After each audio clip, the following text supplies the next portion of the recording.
issues with either heart or somebody in their family or death in the family or different things like that. So it's almost like being in a fraternity. And you're the older fraternity brother who's showing them how to get through college. Absolutely. And you help them out financially when you can. And some of these millionaire baseball players, there's a fund that they all fund money into that helps out some of these guys, some of the Negro League players and some of the, the old school players that played in the 30s and 40s and 50s that, that are struggling now medically and financially and different things like that. So we're able to help some of those guys. That's cool. And what about this teen driving class thing you got going through Sanderson Ford? I know your twins are 16, triplets, right? Your triplets got driver's license, 3 driver's licenses in the Gonzo household. I shared a couple of weeks ago about going to an Arizona Cardinals game when I had my driver's permit. And we were on the 202 getting off at Scottsdale or whatever, and traffic slowing up to get off at the exit, and I'm not paying attention driving. And I lock up the brakes, and we come like 3 inches from the car in front of us. And I still remember to this day, Dad, you're not a mean dad, I promise, but I remember this look you gave me when I locked up the brakes and we almost hit that car. Have you had any of those close calls with the kids that driving around? No, I'm knocking on wood. No. Do you wear a full padded suit and a helmet when you're riding shotgun with your kids? How's that transition been? Well, actually, for us, it was great because there's a lot of great driving programs that you could take your kids to. And, after they got their temporary license, then we took them to a school in Tempe. It's former police officers there that they do the classes, and then you get driving hours. They go out and drive in the streets for like 3 hours at a time. And the driver that was with us, his name is Monty, and he would come to our house and he'd take them 3 hours at a time. Poor guy, man. I'm like, oh my gosh, I don't know if I could be around my kid for 9 hours. 9 hours in a car? He would come and tag up and then grab the other kid and then take the third one out. But and then I'd ask my daughters and then my son, I'd go, where did he take you guys? He goes, oh, Dad, I drove on the interstate. I went to the airport, downtown. I'm going, geez, these are places that I don't want to go to all the time. These guys are driving in the middle of that stuff. So, it was just, it was a great process to know that they're, first of all, in good hands when they go to do that. And secondly, that my wife and I were involved in the process of finding a great place for them to go to. And we did. We drove with them for a while. I think my kids, believe it or not, wanted to be with me more than my wife because she was a little more panicky in the car. And I would panic, but I would just, put the death grip on the, on the e-brake or the armrest, yeah, or the something armrest like that. and things Imaginary like that. brake. But then I go stop, and then but the girls, I think I found it that they were more patient or understanding with me than they were with Mom, and then my son, I think, was the other way around. So it's one of those things. But I grew up driving in the parking lot of a mall. My parents took me there to, after the mall closed, we went out there and drove around, practiced parking, different things like that. So that was pretty cool. I tried that a couple times at PV, but my kids kept wanting, let's go out in the street, let's go. And I go, okay, these classes are going to have to come a little quicker than what I was anticipating. And hand you off for 3 hours great. With Monty, and he can take care of That's it. They've been awesome, and I'm so thankful that we found a great class, and they were able to do that, and now they've been really good about it. That's great. So we've talked about Luis Gonzalez, the man. We've talked a little bit about him as the icon. We're going to kind of tie into that, but I want to know about Luis Gonzalez, the athlete. Okay, you guys, he's got a resume. This is a Hall of Fame caliber player, 5-time All-Star, won the Home Run Derby in 2001. Same year that we won the World Series. The whole world was wanting the New York Spankies to win that World Series because of what had happened at 9/11.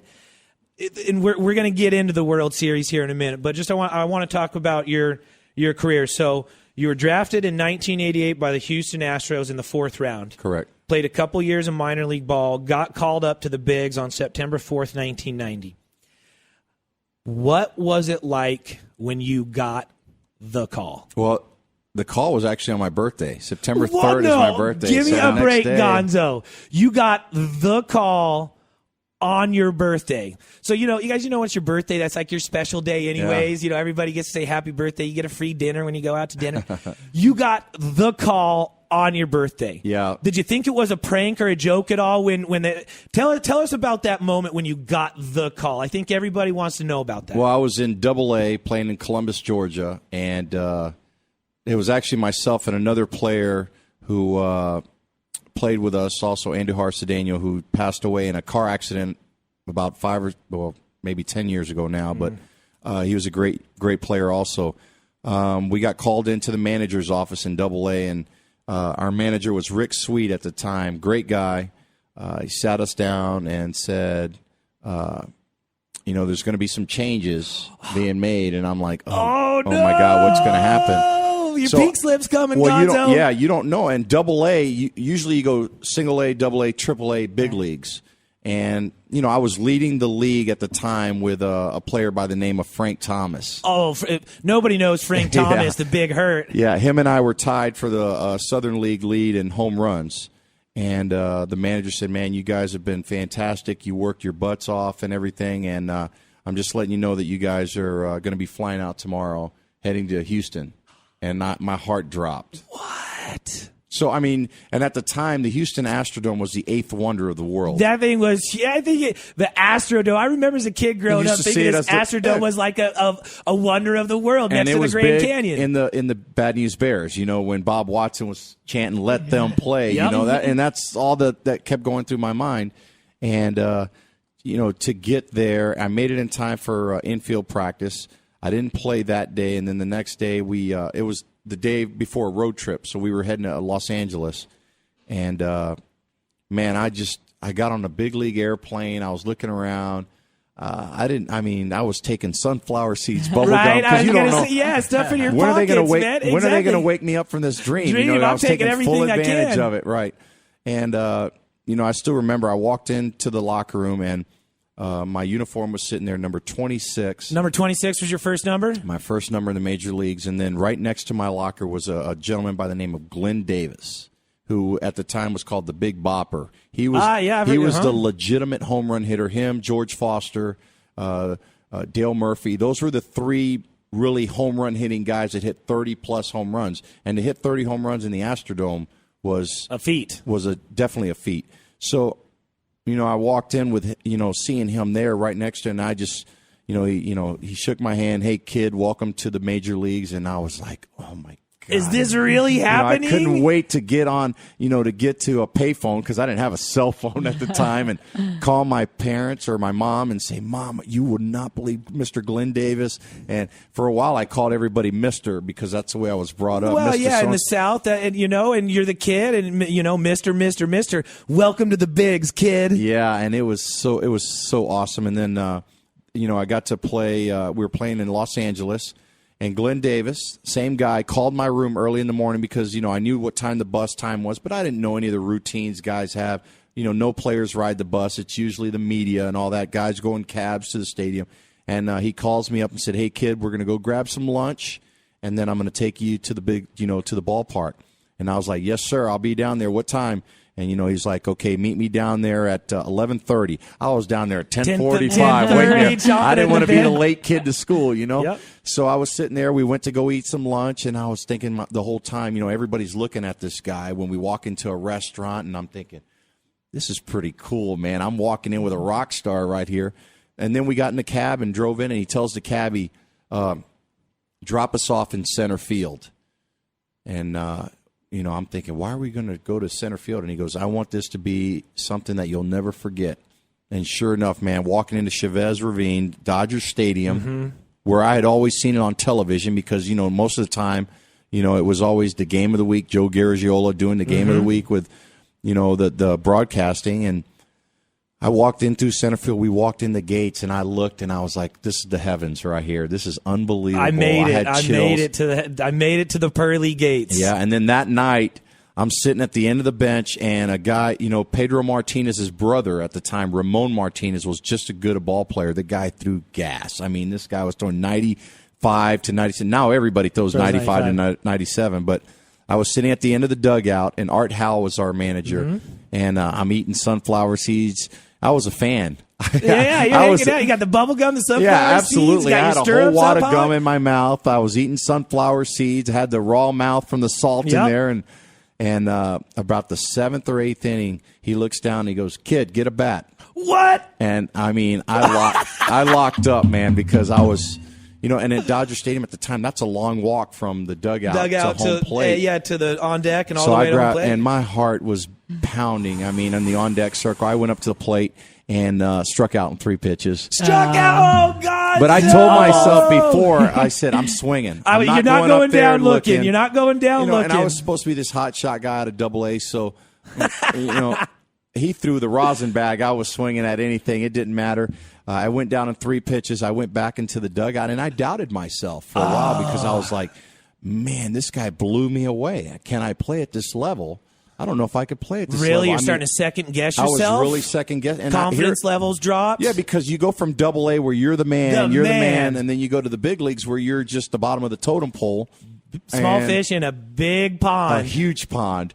And in 3 pitches, I was dominated. So then I was like, oh, my gosh, is the manager going to have confidence in me again to put me up there because, I struck out on 3 pitches. But, I got back in after the game. He's like, hey, don't worry about it. You're going to be okay, There's man. plenty of at-bats in your career, Gonzo. Yeah, and I just started gaining momentum and gaining confidence back. And sure enough, I stuck for a long time. I was hoping that when you told me you got the call basically on your birthday, that you hit a home run on your first at bat. God, that would have been the dream. Just like my winning hit in the World Series. My dream was to hit a home run. I was going to say, because it's always cool when you're watching Sports Center and you hear hits a home run in his first major league at bat. Like, that's something that really gets me excited as a fan of baseball. That, no way, this guy steps up, just got the call, first at bat, hits homer. So when you told me you got the call on your birthday and you're talking about your first at bat, in the back of my mind, because I didn't find it, man, I hope he at least got a base hit or like a home run or something. Struck out 3 pitches. So what about your second at bat? I ended up getting my second time. I got the start in San Francisco. I was supposed to start at third base. And Glenn Davis, lo and behold, he had back problems when he got to the ballpark that morning. And Ken Caminetti was our third baseman. He was supposed to start there. So, I was supposed to start for him and give him a day off. Well, when Glenn Davis showed up, he had a bad back, so they said, hey, you're going to go over to first base and play. So my first legitimate start was at Candlestick because we went the Dodgers over to San Francisco. And I faced a guy by the name of Rick Russell, the Big Daddy, they used to call him. This guy weighed about 275 on the mound, but he was a crafty guy. I hit a ball in the gap, got to second base on a double, and I'm looking at guys like Will Clark, Robbie Thompson playing second, Matt Williams was at third, and these are guys that I idolized and watched. Bonds on there at the time? Bonds was out there, Wow. and no, Bonds was actually still with Pittsburgh. It was Kevin Mitchell. I was going to say Kevin Mitchell. He made Jeffrey the catch Leonard, with his hand. Kevin Mitchell, Jeffrey Leonard, and Brett Butler. Will Clark is the guy I remember from the Giants growing up. And I got to second base, and I remember asking the umpire for the ball. I actually asked the pitcher for the ball, Rick Russell. Like, hey, time was out there. I was so nervous. I wanted the baseball. I need my ball. Yeah, and he goes, no, I'm not giving it to you. And then I was like, I didn't know what to say. I'm like, now, these young kids. The guy comes out, grabs it, puts it in a bag. It's in a vault. You've got it there when the game's over. Yeah, and then, they throw the ball in, and, of course, they do the ball trick where they throw it in the stands. Now everybody knows about those tricks, but when you're like that, you don't know about it because TV wasn't big. The internet and all the Facebook and Twitter and all that stuff wasn't as big as it is now. Now these young kids come up, man, they walk in that locker room like they own it. And for me, I never had that comfort factor. Even when I was at the top of my game, I never went in there like I owned the place. I always wanted, I knew there was certain responsibilities that I had being a leader on the team, but I never wanted that 25th guy on the team to think that I was better than him. I always treated him the same way I would a Randy Johnson or a Kurt Schilling and everything, because that last guy on the team is just as important as that guy. It's a team. Absolutely. He's going to be the guy one day we're going to count on with bases loaded at the bottom of the 7th or 8th inning that we need him to come up for pinch hit or to go up to the mound and strike that guy out. So I always made it a point to make him feel just as important as I was or anybody else was on the team. And that was because you had kind of been shown that same thing when Glenn Davis, I was calls a you young up, kid, says, hey, I got you, kid. You're going to come under my wing. We're going to go grab lunch. We're going to walk in. And I still try to do that. I did that when I was with the Dodgers with Russell Martin and Andre Ethier.